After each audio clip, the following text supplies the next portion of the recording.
Assalamualaikum warahmatullahi wabarakatuh. Alhamdulillah, pada kesempatan kali ini kita bertemu kembali di acara tanya jawab agama yang insya Allah kita selalu hadir di setiap hari Sabtu untuk beberapa pertanyaan sudah diajukan kepada kita yang ada di dalam WhatsApp yang kemungkinan nanti akan kita ulas dan kita bahas di sini ya. Banyak sekali ini beberapa pertanyaan mengenai bagaimana cara membayar hutang puasa dan fidyah ya. Di antaranya ini ada beberapa pertanyaan ini dari Mas Dimas. Saya bacakan saja pertanyaannya. Bagaimana baiknya untuk ibu hamil muda ketika memasuki bulan Ramadan seperti ini? Jika dipandang dari segi kesehatan, janin masih membutuhkan asupan makanan bergizi untuk tumbuh kembang janinnya. Lantas bagaimana ya Ustadz jika meninggalkan puasa Ramadan dan membayar fidyah? Bisa dijelaskan secara rinci tentang syarat ketentuannya, besaran nilai fidyah dan mekanismenya seperti apa untuk menggantinya? Terima kasih. Baiklah, kami akan menjawab dengan beberapa pertanyaan yang telah diajukan. Pada prinsipnya di bulan Ramadan ini adalah bulan di mana kita diwajibkan untuk berpuasa untuk siapapun, baik laki-laki maupun perempuan. Untuk jenis kelamin ini tidak ada kekhususannya, semuanya diperlakukan sama. Mulai puasa mulai dari subuh dan mengakhiri puasa di maghrib, dan insya Allah kita melakukan dalam waktu 30 hari. Lalu bagaimana kita melakukan ketika melakukan puasa di bulan Ramadan ini? Ada yang tidak mampu ya, ada yang tidak mampu. Allah juga sudah menyebutkan yuridullahu bikumul yusra wala yuridu bikumul usra. Allah itu tidak akan pernah membebankan sebuah kesulitan tetapi memudahkannya. Di antara kemudahan itu adalah Allah memberikan rukhsah atau keringanan bagi orang-orang yang uzur. Lalu siapa saja sih yang tergolong orang-orang yang uzur ini? Yang pertama, orang yang dia itu uzur sementara. Siapa orang yang uzur sementara? Orang yang uzur sementara itu adalah orang-orang yang dia itu sebagai musafir atau dia bepergian. Ya, dia bepergian. Dia bisa mengganti puasanya dengan berpuasa juga di lain hari. Sebanyak berapa hari dia meninggalkan puasanya. Demikian juga untuk orang yang sakit, ya, orang yang sakit yang tidak menahun. Ya, orang yang sakit opnam berapa hari yang kemudian dia tidak bisa berpuasa karena membutuhkan nutrisi-nutrisi tertentu sehingga dia meninggalkan puasanya pada saat itu. Lalu bagaimana cara mengganti puasanya? Mengganti puasanya dengan mengganti atau mengkodok puasanya di lain hari itu tadi. Ini tidak ada menjadi permasalahan dan seringkali kita juga demikian, karena untuk perempuan haid pun baru mengalami haid juga akan tidak melakukan puasa dan mengganti di hari lain hari. Nah, ini untuk uzur sementara. Lalu kedua adalah uzur yang tidak sementara, artinya bisa dikatakan menahun atau uzurnya tetap. Lalu siapa saja orang-orang yang termasuk di dalam uzur yang tetap ini? Orang yang uzurnya tetap adalah orang yang sudah lansia atau sudah melebihi umur 60 tahun, 70 tahun, atau mungkin di usia 80 tahun yang dia sudah tidak mampu untuk melakukan puasa tersebut seharian penuh, dan tidak mungkin juga akan mengganti puasanya gitu ya, tidak akan mungkin mengganti puasanya di lain hari. Dan di sini juga termasuk pekerja berat, pekerja yang tidak mungkin dia itu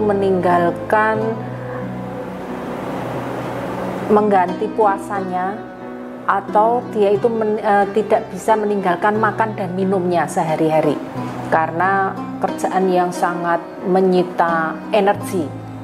Lalu kategori juga di sini termasuk orang-orang yang hamil yang membutuhkan nutrisi bagi anak-anaknya, atau orang-orang yang menyusui yang memang air susunya itu dibutuhkan oleh anaknya, karena air susu itu bisa keluar kalau seandainya mempunyai asupan yang cukup.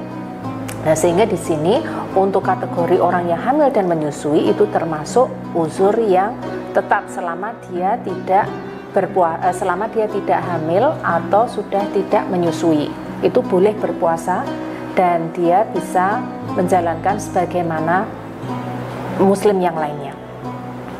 Lalu siapa saja orang yang uzur tetap ini? Orang yang sudah sakit menahun, ini yang mungkin dia juga sudah tidak bisa mengganti atau mengqadha puasanya, sehingga di sini dia dikenakan fidyah atau membayar fidyah.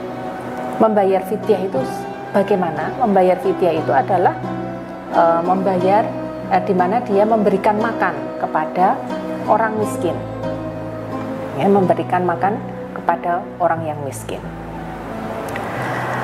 Untuk membayar fidyah, ya, bagaimana caranya membayar fidyah? Ini ada bisa kita lakukan, ya, ada beberapa cara. Bisa kita lakukan dengan satu kali kita memberikan makan kepada orang miskin, ya, di awal waktu kita meninggalkan puasa di bulan Ramadan. Tapi tidak bisa dilakukan sebelum masuk bulan Ramadan, tetapi dilakukan ketika awal puasa bulan Ramadan. Itu bisa kita dibayarkan sekaligus selama 30 hari kita tidak bisa berpuasa. Lalu bisa diecer juga.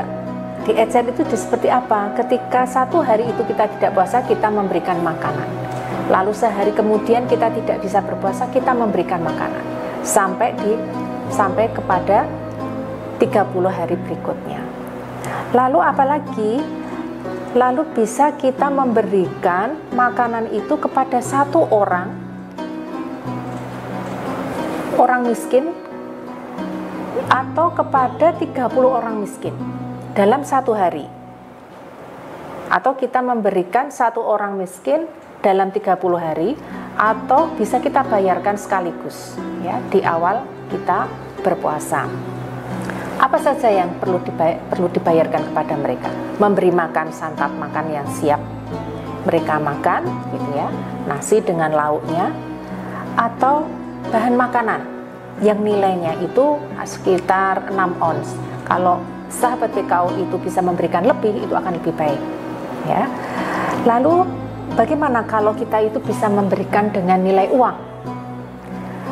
Ada beberapa pendapat yang masih bertentangan, tetapi untuk menganut di Majelis Tarjih itu bisa memberikan dengan uang atau santunan uang, karena mungkin kebutuhan orang itu berbeda-beda.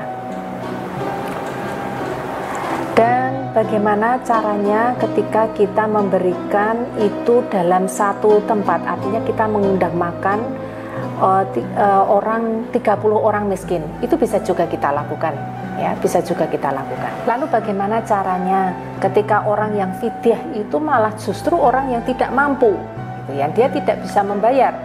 Artinya dia hanya sekedar bisa makan untuk dirinya sendiri, itu pun juga kesulitan. Lalu bagaimana dia membayar fidyahnya? Dia tidak dibebankan membayar fidyah. Allah memberikan keringanan. Dia malah bisa justru mendapatkan fidyah atau mendapatkan santunan dari yang lain. Itu untuk orang yang tidak mampu terkait dengan membayar fidyah. Baiklah, saya rasa itu yang bisa kita berikan. Mudah-mudahan ini bermanfaat bagi sahabat PKU, dan insya Allah kita akan hadir di setiap hari Sabtu untuk tanya jawab agama, dan siap kita menjawab. Kirimkan pertanyaan di WhatsApp 0819303600962 dan di Instagram @pkunggaping. Bagi pertanyaan yang beruntung akan kita berikan kenang-kenangan atau merchandise yang menarik yang akan kita hubungi nanti. Baiklah, kami akhirul kalam. Assalamualaikum warahmatullahi wabarakatuh.